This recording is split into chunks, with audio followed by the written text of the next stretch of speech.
everyone, welcome back to Dimitra's Dishes. So today I'm going to be teaching you how to make my famous pita chips recipe. So these we served and we sold at the cafe for the past 10 years while it was open, and they were so popular. People would come and pick up bags and bags of these to enjoy them with some hummus or tzatziki sauce.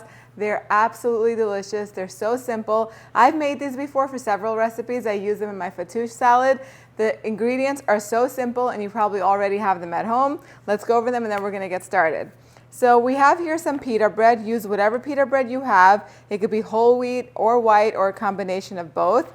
Then whatever your favorite spices are, but my favorite combination is some granulated onion powder, some granulated garlic powder, some ground up black pepper, lots and lots of oregano, salt, and olive oil. So I have my oven preheated to 400 degrees Fahrenheit. I'm just gonna go ahead and cut these pita breads into wedges. So depending on how big your pita bread is, will determine how many wedges you're gonna get, but about 8 is a good amount. So 8 wedges per about like 9-inch round pita is just the right size, between 9 to 10 inches. So we have that done. Now you're gonna need a baking sheet. You don't have to line it with parchment paper. And now we're just gonna make our seasoning mix. We used to keep bags and bags of this seasoning, so you can like double or triple this seasoning recipe, and you can really sprinkle it over anything. It's a great marinade, but it's always good to have on hand because, you know, anytime you want to make a batch of pita chips, you just take it out, add some oil to it, and you're good to go. Now let's start with the oregano. We used to also put dried parsley, or we did put dried parsley in our mix, in our seasoning mix at the cafe. Really, dried parsley doesn't have much flavor. It really doesn't have any flavor at all, if you ask me, but it does add really nice color. So if you do have dried parsley laying around in your pantry, go ahead and put some in there. Maybe a tablespoon or 2 will be good, but oregano is where all of the flavor is. So I'll put about 3 or 4 tablespoons of oregano. I'll put about a teaspoon or so of black pepper. If you don't like it on the hot side, just leave it out, or put a little less. Then lots of garlic powder, about a tablespoon of garlic powder. Now, yes, if you're wondering if you can use a fresh garlic clove, go right ahead and grate one in here. The best way to do it is to grate it on a microplane. That way you get it really, really nice and fine. And then we'll do like half a tablespoon of onion powder.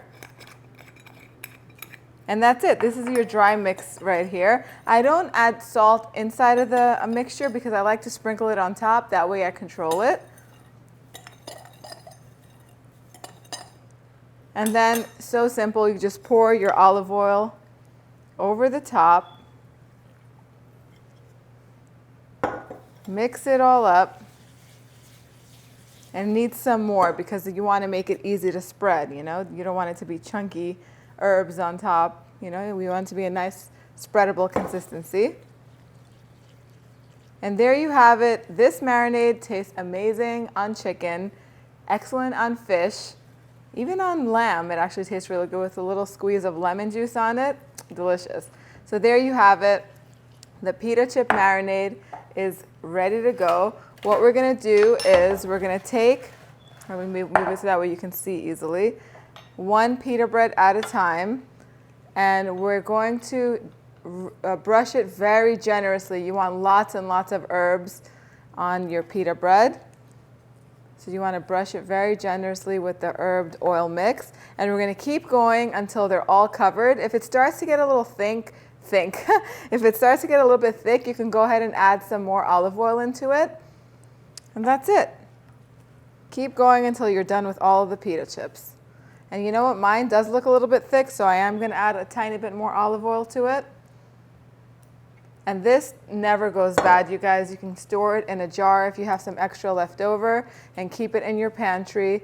And as long as it's in a nice, cool, and dry place, it'll stay fresh for weeks.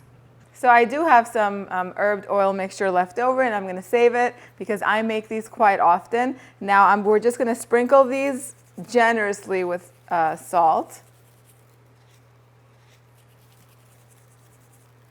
Do not be afraid to season properly with salt because that's where all the flavor comes together. Now this is what they should look like They're ready. I have my oven preheated to 400 degrees Fahrenheit. Like I said before, I'm going to pop them in there until they're nice and golden. So you're looking for a nice golden color. That takes anywhere between 8 to 12 minutes, but keep an eye on them because you don't want them to get burned. And I'll show you what they look like as soon as they come out. The pita chips baked for 15 minutes in the oven, and then you want to let them cool at least 10 to 15 minutes so that way they can harden and crisp up a little bit. Now the best way to serve these is alongside some hummus, but you can serve them just as is or alongside your favorite dip. They're crispy, they're flavorful, and they're super duper delicious. Now the recipe with the exact measurements and ingredients is going to be on the website www.dimitradishes.com. Let me know what you think in the comment section down below. And then I have some leftover herbed olive oil. I just put it in a mason jar. I just topped it off with a little bit more olive oil in here. I'm going to cover it and store it in my pantry.